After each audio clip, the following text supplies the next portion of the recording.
उत्तराखंड से इस वक्त की सबसे बड़ी और बेहद गंभीर खबर, जहां कानून के रखवाले ही अब सवालों के घेरे में खड़े नजर आ रहे हैं।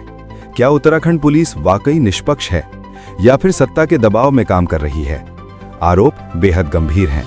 कहा जा रहा है कि अब पुलिस की कार्यप्रणाली पर राजनीतिक प्रभाव साफ दिखाई दे रहा है और सत्ताधारी दल भारतीय जनता पार्टी के छोटे छोटे नेता भी इतना दबदबा रखते हैं कि किसी भी व्यक्ति के खिलाफ तहरीर देकर सीधे जेल भिजवाने का माहौल बनाया जा सकता है। ताज़ा मामला खटीमा से सामने आया है, जहां भाजपा मंडल महामंत्री कमलदीप सिंह राणा की तहरीर पर स्थानीय पत्रकार दीपक फुलेरा के खिलाफ एफआईआर दर्ज कर दी गई। आरोप क्या है कि पत्रकार ने गैस की किल्लत को लेकर खबर दिखाई और इससे मुख्यमंत्री पुष्कर सिंह धामी और प्रधानमंत्री नरेंद्र मोदी की छवि को नुकसान पहुंचाने की कोशिश की। लेकिन सबसे बड़ा सवाल यही है, क्या अब जमीनी हकीकत दिखाना भी जुर्म बनता जा रहा है? क्या जनता के मुद्दे उठाना छवि धूमिल करना माना जाएगा? इस पूरे घटनाक्रम के बाद विपक्ष भी हमलावर हो गया है। बागेश्वर से कांग्रेस के पूर्व जिला पंचायत अध्यक्ष हरीश ऐठानी ने साफ कहा है कि धामी सरकार में प्रेस की आज़ादी खत्म होती नजर आ रही है।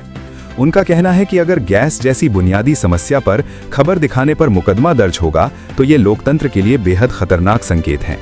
सवाल अब सिर्फ एक एफआईआर का नहीं है, सवाल है पुलिस की निष्पक्षता का, लोकतंत्र की मजबूती का और अभिव्यक्ति की आज़ादी का। और सबसे बड़ा सवाल, क्या 2027 चुनाव से पहले आवाज़ों को दबाने की कोशिश हो रही है? अब देखना होगा क्या इस मामले में सच्चाई सामने आएगी या फिर ये सवाल भी बाकी सवालों की तरह फाइलों में दबकर रह जाएंगे। इस तरीके से खटीमा का प्रकरण जो था वो दुर्भाग्य है। आज पूछने की आजादी प्रेस से लेकर सबकी बंद हो गई।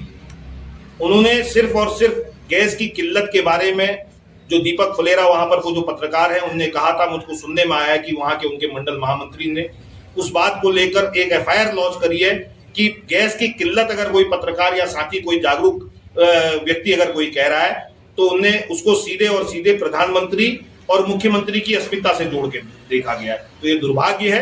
तो बोलने की आजादी, जो स्वतंत्रता, जो पत्रकारिता की जो स्वतंत्रता है, उसको कहीं ना कहीं दबाने के काम ये सरकार कर रही है।